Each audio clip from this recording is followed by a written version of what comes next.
Hi hello. ఈరోజు రథసప్తమి కదా. శ్రీకాకుళంలో one of the famous temple Arasavalli.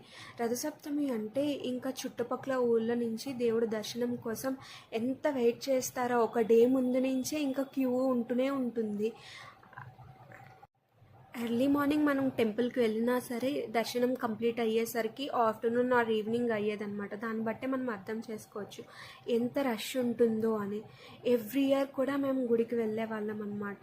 ఇంకా ఇంట్లో ఉండేటప్పుడు ఎలా జరిగేది అంటే, ఎర్లీ మార్నింగ్ లేచేసరికి చిక్కిడాకు, రేగాకు, జిల్లేడాకుతో తలకు స్నానం చేస్తే మనకేమైనా హెల్త్ ఇష్యూస్ ఉంటే అవి త్వరగా క్యూర్ అవుతాయి అని బాగా నమ్ముతారనమాట.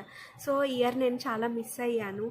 ఇంకా హాస్టల్కి దగ్గరలో శివాలయం ఉండటంతో మార్నింగ్ లేచి ఫ్రెష్ అయ్యి ఇంకా శివాలయంకి వెళ్ళి దర్శనం చేసుకున్నాను అనమాట. టెంపుల్ కూడా చాలా బాగుంది. ఇక్కడ పూజ కూడా చాలా బాగా జరిగింది. అందరూ బాగుండాలి.